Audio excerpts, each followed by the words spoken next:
Hello and welcome to Taboo Talk, the podcast brought to you by Boots that asks the seriously awkward health and wellness questions so you don't have to.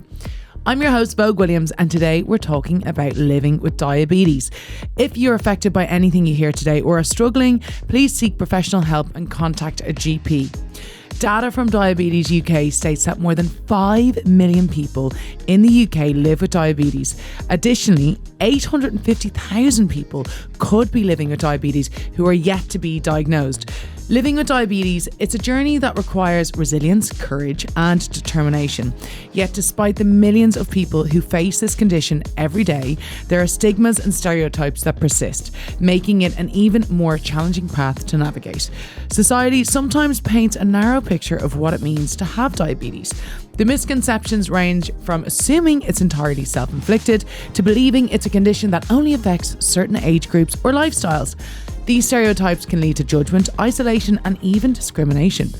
I'm joined by 3 fabulous guests who shine a light on the reality of living with diabetes while also celebrating their incredible strength and perseverance by living their best lives. I'd like to introduce my first guest, Amelia Lilly, a singer and television personality who has appeared on The X Factor and Celebrity Big Brother. Amelia was diagnosed with type 1 diabetes when she was just 3 years old and didn't really understand why her mum had to pin her down to give her injections to manage the condition. Next up is Marcel Somerville. He's a TV personality and musician who was previously in the group Blazing Squad, where he was known as Rocky B. Marcel had no idea he had diabetes until he was rushed to hospital with life-threatening symptoms aged 34, which turned out to be complications caused by his untreated diabetes. We also have Natasha Marsland from Diabetes UK, a leading expert in diabetes, who will explain all about the difference between type 1 and type 2, which many of us aren't aware of. I certainly haven't, and how to manage the condition and just why it is so stigmatized by certain people.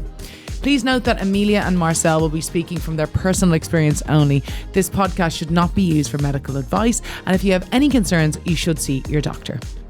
I'm really excited for this. I think it's because I don't know a lot about diabetes, so I'm really excited to learn. Yeah. Natasha, I'm going to start with you. What is type 1 diabetes and what is type 2 diabetes? Well, type 1 and type 2 diabetes, they're the two main types of diabetes. And diabetes is a serious condition. It's a long-term condition when your sugar levels are higher than they should be. Now, with type 1 diabetes, your pancreas shuts down, so it doesn't produce any insulin, and you need insulin to get the sugar from your blood into your cells to be used as energy. So with type 1 diabetes, your pancreas doesn't produce any insulin. With type 2 diabetes, your pancreas may be producing some insulin, or the insulin it produces is not effective, so your sugar levels are rising higher than they should be. Now, we know, unfortunately, with diabetes, the numbers in the UK are topping the 5 million mark, and the numbers are rising, particularly with people living with type 2 diabetes. So you've got, if you think you might have it, what are the symptoms? It's the 4 T's. Feeling tired, the toilet, the thinner, and feeling exceptionally thirsty, drinking a lot more. And unfortunately, we do know that some people aren't aware of these symptoms. Yeah. And certainly with type 1 diabetes, these symptoms are very obvious because your body's producing no insulin. Yeah. With type 2 diabetes, because you're producing some insulin, you may not notice these symptoms. You can get other symptoms as well. High sugar levels can cause genital itching, for example, or thrush. For example, you may have blurry vision as well. But the 4 T's, again, we've got information on our website. These are important symptoms of diabetes to be aware of. Marcel, you have diabetic, you told me to say this, ketoacidosis. Yeah. That happened to you, so that's a potentially fatal thing. How did you find out that you first had diabetes? It was during like COVID, the lockdown and everything like that. And I started feeling like really like tired and really ill, and I was going to the toilet like 5 times a night, 6 times a night. And I was thinking to myself, what's going on? I don't really understand. I was saying to Bex, babes, I don't know what's going on. I don't know why I'm going to the toilet so much. So I called the doctors, and we had to do everything over the phone, innit? So because you couldn't go into the surgeries or anything like that. And I was trying to explain what was going on, and he was like, "Oh, this is really strange. We're gonna send you in for some blood tests." So I went and done the blood tests, and it was literally the day after I'd done the blood tests, I started vomiting in the morning, I just didn't feel like myself. My wife called up 111, was like my husband's vomiting. He's he's passing out, whatever it is, and they was up with like they didn't really understand what the symptoms were for some reason. Yeah. So then it got to a point when I was in my bedroom and I started vomiting again, and I just hit the floor. My wife called 999, I think, that at this point, and they sent the ambulance straight away.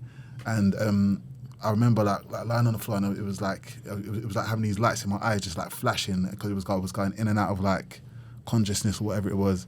And the paramedic walked through the door and was like, I was grey. I was grey. I'd lost all the colour in my skin. I was grey on the floor, and he was like, he's diabetic. And then everyone was just like, what's going on?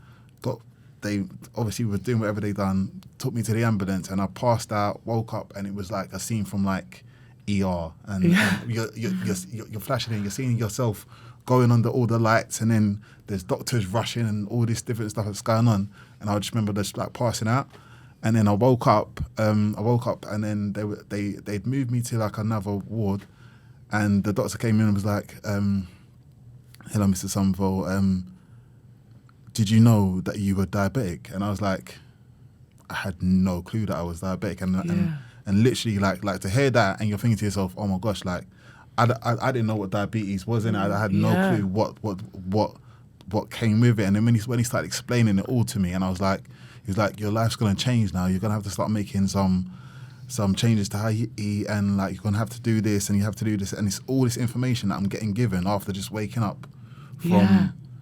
I've never been in a hospital before in my life, innit? Like, so, well, apart from being born, but like literally, it was like to wake up and have all of this information being fed to me, and saying that this is your life moving forward. It was just like it was intense. It was scary. It was 7 days of just like of fear, because obviously at that point my like. Your family couldn't come and visit you. You were just in there by yourself, innit?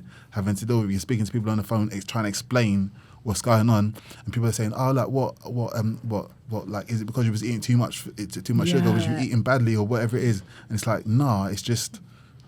I have to be honest, I kind of thought that as well, and I know it's a stigma as part of diabetes. I just thought that they like my dad's friend had it. I was like, well, he's always in the pub, that's probably why he got it, and it's not. It's nothing to do with that.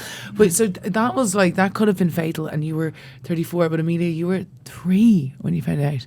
Yeah. It kind of makes me, it's terrible for you, but imagine your parents when you were 3. Well, that's the thing. I mean, trying to stop you like eating stuff. I don't even remember any of, like, you know, obviously you remember everything, Marcella. For me, my nana actually recognised my symptoms because my uncles got it. Yeah. So I was thirsty all the time, going to the toilet all the time. Yeah. And my nana just kept saying to my mum, she's got sugar in her body. You need to take her to the doctors. And I got diagnosed straight away in the hospital when I was 3.5, and my mum was, bless her, hysterical, because back when I got it, not many kids had it. I was the only child in my whole school that had it. Yeah. And they didn't even know how to deal with it. When I was having a low blood sugar, they would make me sit outside the classroom and have a biscuit, because the other kids obviously would get jealous. And you think back, and it's quite sad, because that would never happen now. No. So when I grew up, I did feel like very isolated. But like I've said time and time again, I don't know any different. And it's kind of formed me into the strong woman that I am today. And I've been through so many different hurdles with it, but I literally have had it my whole life. Yeah. So it must impact your daily life now, because when you were kind of saying stuff to me about what you'd have to eat, and then I'm like, can you drink alcohol? There's so much to think of at 34, whereas you had it forever. Yeah. So you kind of just have always incorporated that into your... But how did you start incorporating that when you were so young? Your parents did it, and then you just followed it on. Yeah, I mean, I've always been very transparent talking about my journey with, diabetes. It's not been plain sailing. I had a lot of hypoglycemic fits when I was younger, because during the night I'd be having a low blood sugar, and I'd get up to go to the toilet not realising how low I was, and I used to fall in the night. My mum used to hear a bang, and obviously I'm having a fit on the floor, and I used to wake up in hospital and not know what was going on. I've got quite a few scars on me. But obviously going through all of that, it's kind of made me realise like my body, and I recognise my symptoms so much better now as I've got older.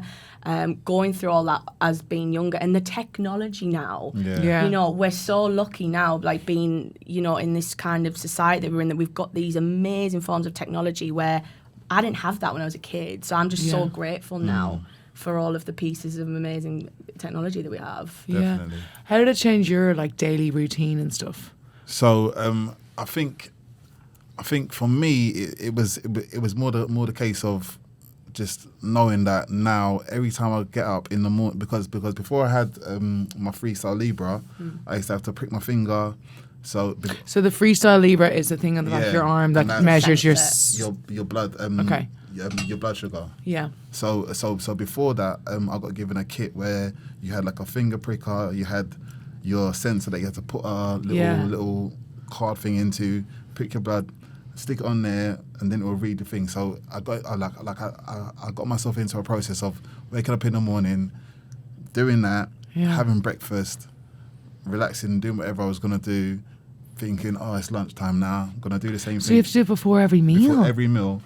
And literally you've got when it first happened, I had all of these apps on my phone to tell me how many carbs are in an apple, how many carbs are in pasta. So you have to decide what you're going to eat based on what you're. God! So say for instance you were going out to a restaurant and everyone was like, oh, like let's go for pizza. And then you're like, you're sitting there thinking, oh gosh, that's a lot of insulin I'm gonna have to take there, innit? Yeah. I said, then I'm thinking to myself, oh, this is ridiculous. But then you basically gotta go, all right, cool. I'm just gonna have one slice of pizza and a Caesar salad, because that's I can't believe pizza would affect it. Yeah. but it's carbs, isn't it? It's White it's carbs, white yeah. carbs, like Yeah. which are potentially the worst thing for you. So Yeah. I went for a stage of like saying to myself, I'm not gonna eat any carbs, no rice, no pasta, because there was one point when I when I first got diagnosed. It's like I got diagnosed with it, and then my body was just working as normal. So Yeah. I was doing my insulin, but then it was bringing me down too low, and I was like, "What's going on?" And then the doctor was like, "Sometimes you have." It's like I don't know I can't remember what they called it, but it was basically- honeymoon period. So, Yeah. so I was like, I'm not diabetic anymore. I was like, I'm cured. And then that like lasted for like about 2 weeks, and then it was back to like the normal high blood sugars, low blood sugars, trying to avoid eating things that was going to spike it, learning the things that are going to spike my blood sugar, and just trying to avoid those things. So it's different. Is it different for everyone what it would spike? Or similar? I don't know. Or carbohydrate foods like the bread, potatoes, pasta, milk, fruit and vegetables, they're broken down into sugar, and you need the insulin to get that sugar out of your bloodstream into your cells. But it can vary from day to day. That's why living with diabetes is so relentless, because you could do the same thing. So you can inject X units of insulin to X amount of food, you could eat the exactly same meal the next day, and your sugar levels could be different. And it's so frustrating and unpredictable for people living with diabetes. Do you take insulin every day, both of you? Yeah. Yeah, every You day. have to take it every day. Yeah. So Every injections every day. Yeah. Yeah. Yeah. Are you injecting? Yeah, so I take an injection with all the food that I eat. Then I take I take a slow working one which goes through the night, and then keeps me. So how many injections a day? Don't know, like if I have like three meals, and then my late night one, that's four minimum. Minimum, yeah. What? Obviously, if you're going a bit high, you have a correction dose. Correction dose and all that stuff. But there's insulin pumps now as well, which is, I was talking obviously earlier about technology as well, which I'm looking at changing onto. But yeah, I mean, obviously we have to think about everything we do. I mean, I don't know about you, but I wake up every day and I think, right, what am I doing today? Let's, I kind of pre-bolus, like for, if this morning I decided to toast, I thought, right, okay, well, I'll give myself 3 units now. And then about half an hour later, I had another 2 units. Now that works for me, but that might not work for Marcel. Everyone's body's very different. And like I say, I've had it my whole life, so I've found a pattern that works for me, but I'm not a doctor and I'm not a nurse, so obviously, but that's just what works for me. And what, like, would you avoid? Is there certain things that you just, like, it's not worth it? What do you mean? Like, Food-wise. Oh, food-wise. full sugar drinks, obviously, unless Yeah. we're going low. No, but see, that's the thing. What I found when I drink full sugar drinks, it doesn't matter like how low I was, it will literally just spike me straight away. So I kind of I drink diet drinks because I love fizzy drinks. Like it's one of my favorite things. I used to love drinking a fizzy drink, and then when I got diagnosed, I was like, oh my God, I can't drink fizzy drinks anymore. I couldn't live without a fizzy drink. And then I realised all of the zero drinks were basically made for me. So I would literally go into all the supermarkets, buy about like 6 cans of Tango, 6 cans of Coke, whatever it is, and I'd be like, "This is like I'm living. I can still do things that I like to do in it." Like, and I think that's one of the things I've kind of like learned from my diagnosis. It's like if you think about your life and what you enjoy doing in it, you can still definitely do those things with diabetes, but you just got to do them in a way that's going to work with your diabetes. You know what I'm saying? Is this the biggest challenge, your food and like the organisation of a day to try and see what you can even eat? And I think for me, obviously, I mean, I left school and, you know, got on one of the biggest television shows at the time. And, you know, that for me was a massive transition. I was used to having my mum there every day, you know, monitoring my levels, everything like that. I then entered this crazy world and had to do it all on my own. And I struggled. Like, you know, I didn't know how to do both at 16. And I think for me, ever since then, I've kind of not really had routine to my life. And I think routine is key with diabetes. But for me, going through all that kind of transition period of being a teenager and not rebelling, but entering, you know, going on nights out and alcohol is introduced and stuff like that. I think chips for me, after a night out and everything. Exactly. You know, who knew chips and gravy could make your level spike so much? Of course, especially that late. Yeah. So for me, I think going through all of the lifestyle that I've had and being a performer and, you know, doing musicals and stuff, it's kind of, even though I've not had a structured routine, I've made it work for me. It's took some time to get to where I am now. But, you know, I think routine is key, but I think I've been living proof that you can still manage it and not have a structured routine every day. How did your family feel? Like for you, your mum was obviously devastated. You were 3. Who's also got it now as well. Oh, no. Really? Yeah. Well, at least she knows how to do everything. Yeah, I mean, that was scary. Do you both have the same one, type 1? She got it. What year did you get it, Marcel? 2023. No, it's 2023 now. Yeah, 20. I do that all the time with the years. 2020. So I think Mum got it same year as you. Really? We just before we went into lockdown. She got rushed into hospital, Wow. And I knew what was wrong with her. Yeah. She wasn't well. She had all the symptoms Marcel had, and I checked her blood, and her blood was 33. Oh. And the best thing was, what is your blood supposed to be for people who are listening and myself? between 4 and 9. Yeah. 4 and 9, and if you get a spike, you'd go up to 33. No. No, So that's dangerous. spikes will be like you'd be on 13 and you'd be like, oh God, I'm feeling a bit tired now. Yeah. But then, like I think when I got diagnosed, I think I was on 27. Yeah. 27. Wow. But it was like 27, and I remember the nurse Anne. She was trying her best to try and bring me down and trying to balance me out, and I was like, it was. And people are giving individual sugar levels targets as well, and it can be Course, tighter in pregnancy, for example, and type 1 and type 2 can differ. But with your mum developing type 1 diabetes, there's nothing you can do to prevent you developing type 1 diabetes, unfortunately. Whereas we do know, going back to the question about pre-diabetes, we do know if you are living with overweight or obesity and maybe not as active as you'd like to be, upping your activity levels, losing any weight if you need to lose weight. We do know up to about 50% of people can delay or prevent developing type 2 diabetes.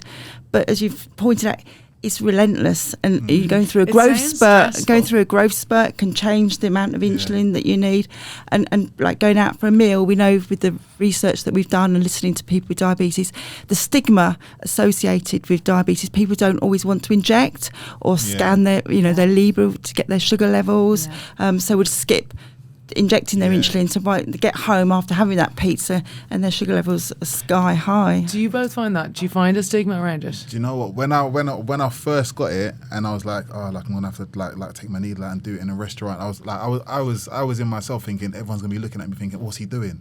Yeah. Is he doing drugs? Is he doing something? You know what I Yeah. mean? Because you're thinking needles. People don't really like I've never really seen anyone do it, innit? So then I'll be like sitting there thinking to myself, I'm gonna go to the toilet. I'm gonna go to the toilet and do it. And then but over the time I've just got to a point when I'm just like bang it up, do the Yeah. injection and just get it done. But sometimes you do like and sometimes it's if you're around people that you don't really know, and then you're thinking, I'm not gonna like I don't really want to put it up because everyone's they're gonna start asking me questions, and then it's avoiding Yeah. asking like answering questions about diabetes and people saying to you, oh, like, so do you not eat healthy then, or like, Yeah. like, and those things, and then you're like in your head you're like, oh, But I'm just gonna go to the exercise toilet. helps as well, doesn't Yeah, it? exercise really helps, yeah. What does exercise do? Does it bring your blood sugars down? It does bring it down. But there were times when I go to the gym and I'll be doing weights, Yeah. and it'd shoot my blood sugar up, and I was like I remember speaking to my diabetic nurse and being like, I don't understand what's going on because I'm working out, but my sugar's going high. Why is it happening? But it's just there's certain things like cardio will bring it down, but like weights will it will shoot it up. So it's That's really strange. bizarre. How do you like if you're let's say Christmas is sorry, I know it's not Christmas time, but it is in my mind. It is. If Christmas is coming up, how do you manage like special occasions? What do you do if you're like even a special occasion is going out for dinner? Like so you just have to think of it like let's say Christmas Day. Yeah. Like I just eat all day. Can you can't eat all day. Well, you can, but it depends on what you eat. You, like, if you loved Yorkshire puddings, you probably got to not have as many Yorkshire puddings as you would have, or roast potatoes as you would have. But you can have as much turkey and lamb as you want.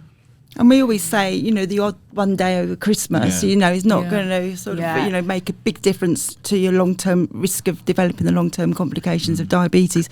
It's just being sort of aware of what you're eating and, like you said, there's no foods off limits. Yeah. But it's just You just about have to balance. think about About them. balance. Yeah, you just gotta think And about what you alcohol, you meant, alcohol can lower your sugar levels. Yeah, so those yeah. things to think about. There's so much juggling. Drink more is what I'm hearing from us. Christmas Day is my day off because I do Panto every year Yeah. and literally 2 shows every day. So by the time it comes to Christmas Day, I'm like, I'm just going to have a day off today. And if I want to, eat and drink, and obviously, we've got me and myself have got the Freestyle Libre sensor, which is great.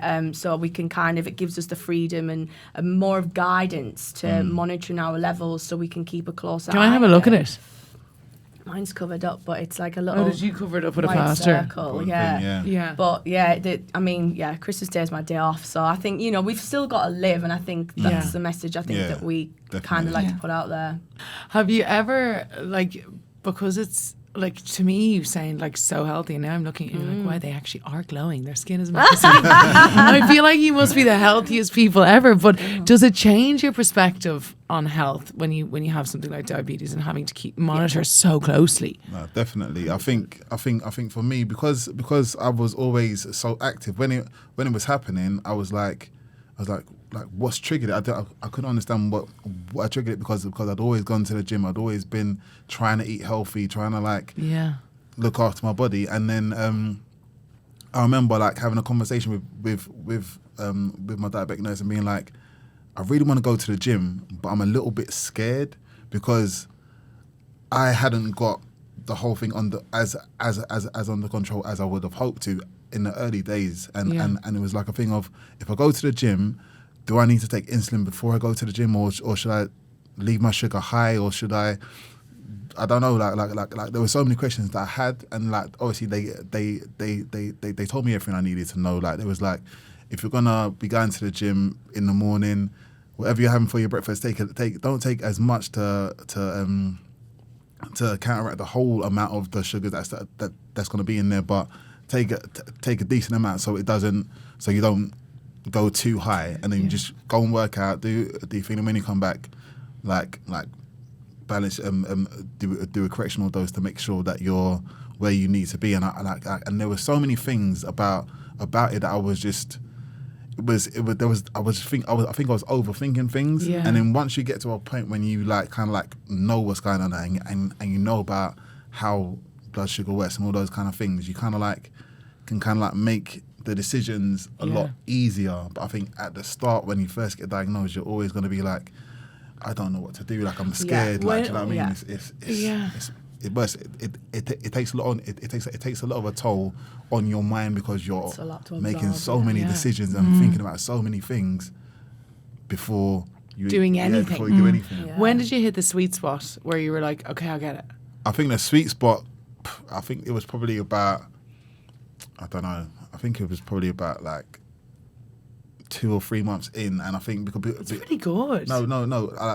I think one of the reasons that made me like focus and take so much initiative to like make sure that I was going to get under control was because literally I think it was a week before I went in, I found out I was having my son. Yeah. And it was literally a week before I was like, I got the best news in the world. Then I was in hospital, and then I was like, whatever you do, you need to make sure that you have this under control because you can't. You want to be a dad that's going to be running around and involved in everything. You don't want to be like having that be a thing that's going to halt your fatherhood, innit? So I think I was really on it. I was reading about everything. I was on the Diabetes UK website reading about everything. I made contact I made contact with a lot of people to kind of like get information, and there was a lot of people that were reaching out to me saying, oh, like I've had it from this point, I've had it from there, this is what you need to do. And I was just like, all the information, I was just taking it on. Yeah. And rather than being like panicking about things, I was taking on the information and like noting it all down so I knew what I needed to do going forward, and it was for the best. Yeah. I mean, you had it since you were 3. Like, how have you kind of dealt with it? When did you even start dealing with it? Having to give a 3-year-old injections? Yeah, my mum said I used to run behind the sofa, and she used to like have to pin me down, and that must have been hard as a parent having to do that. I think that's why me and my mum are so close, and you know, she always used to. It's funny. Well, it's not funny now, but she used to always say, oh, "I wish I could take it off her." You should be careful what you wish for, because now she's got it. But you know, I have had it for 26 years now, and you know, it's the whole, you know, obviously we were talking about limbs earlier and everything like that, and eyes are a big thing as well. What's with the eyes? What do you mean eyes are a big thing? So your eyes can be affected if not if you don't look after yourself properly, but I mean, there's always going to be changes with your eyes, and obviously with me having it for pretty much my whole life, I actually got a letter yesterday that I'm now being referred to the eye hospital, which isn't the best news. Because the high sugar levels and high blood pressure can cause the damage in your blood vessels and cause something called retinopathy, which is eye damage. So that's why people with diabetes have to go for something called retinal screening, get their eyes checked with a special camera to see if there's any damage at the back of their eye. So that's so important. And yeah, it's great to hear that you've been referred. Yeah, I'm being referred. It's annoying because my HbA1c is the best it's ever been. You know, I think it's 48%. What's a HbA1c? So it's like an overall blood reading of like the last 3 months, which mine's 48%, which is probably one of the best it's ever been. But you know, unfortunately, you know, like my doctor said, you know, you have had this pretty much your whole life. You're going to have changes, unfortunately, which is a shame. But I think, do you know what? I've dealt with it for so long, and whatever, you know, comes my way, it'll just make me even stronger. So, yeah. How did you do it I remember a girl in my school got diabetes, but she was a bit older. She was like 12 or 13. But when you went to like primary school, when you started at reception, how did you deal with that? Who did your injections? Surely you weren't doing them yourself. My mum used to come in every day to do my injections. And then I remember I was 9 years old, so I'd gone through all those years of school. And my mum said to me, my mum stood in the kitchen with me.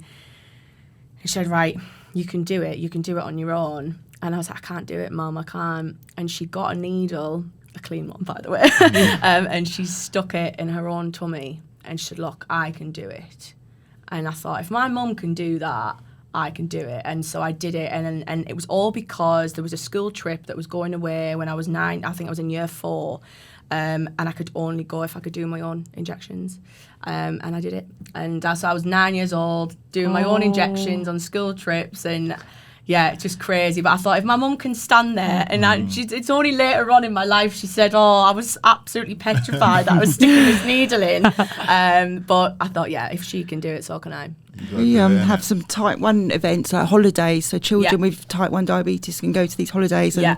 many children on these Diabetes UK camps, they see other people with diabetes, probably for the first time they've met Yeah, someone yeah. else with diabetes, Yeah. and they see, you know, someone they've made friends with inject themselves, and then they learn to inject themselves. It takes away some of the fear, Yeah. understandable fear. Yeah. So they, you know, it's a good way if you sort of get sort of getting used to diabetes and learning from other people living with it, because a lot of children don't know anyone like Yeah, yourself. You yeah, didn't know yeah. anyone in your No. school. There is very few, especially from your age. Yeah. Did you find there were stereotypes that came with diabetes, because you've obviously had it forever? Yeah, I think like Marcel said earlier, a lot of people just thought I'd had too much sugar, and the lack of education And on it still exists. And I've been a dietitian for coming up to 30 years, and that myth still persists that people Yeah. with diabetes have brought it on themselves Yeah. because of eating too much sugar. You know, with type 1 diabetes. But it is a lot more common now, and I think, you know, the fact we're all sat here today talking about it, it's all to raise awareness and try and educate people as much as we can, and it's no one's fault, you know. I don't think I've ever learned as much as I have in this. I think this is like the one I've learned most on. I can't believe it. Yeah. How do you manage your personal life and then your career and then having diabetes at the same time? Is it really like a juggling? It's like another baby. Do you know what? Like it's funny because like I remember one, like I think it must have been like 2 weeks before, 2 weeks after I got that. Well, not 2 weeks after, probably about a month after, and we was doing our first Blazing Squad gig back. Yeah. And for some reason, my head went, and I was like, I think I need to do some insulin before I go on stage. Done insulin before, like so we'd obviously eaten. I'd done insulin, and I was running around on stage, and literally I was like, oh my God. Because I was exerting so much thing on stage, my sugars just dropped. And I was on stage going, oh my God, I'm having a hypo. Oh, Looking no. at everyone else, and no one else knows what's going on because they haven't seen me, innit? They haven't seen me. Yeah. So I'm there going, oh my God, I've got to make it through this. I've got to make it through this song. So then I've made it through the song, gone, had to run off stage, get some sweets, come back on stage. How quick can you have sweets and it goes back up? No, it's not straight away. It takes a little while. It takes a little while. But it was literally mid performance. So I was like, I need to be out there, even if I don't know what I'm doing. I'm gonna still be out there holding the mic.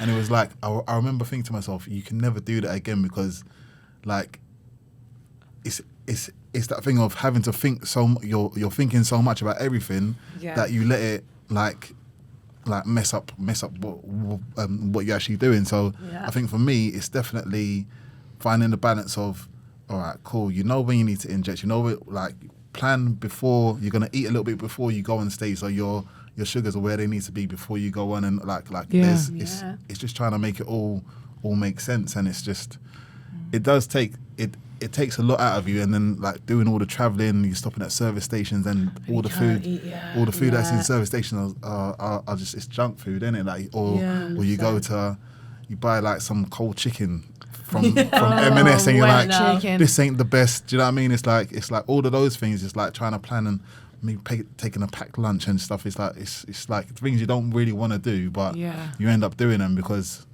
How'd you say positive? Does it get you down?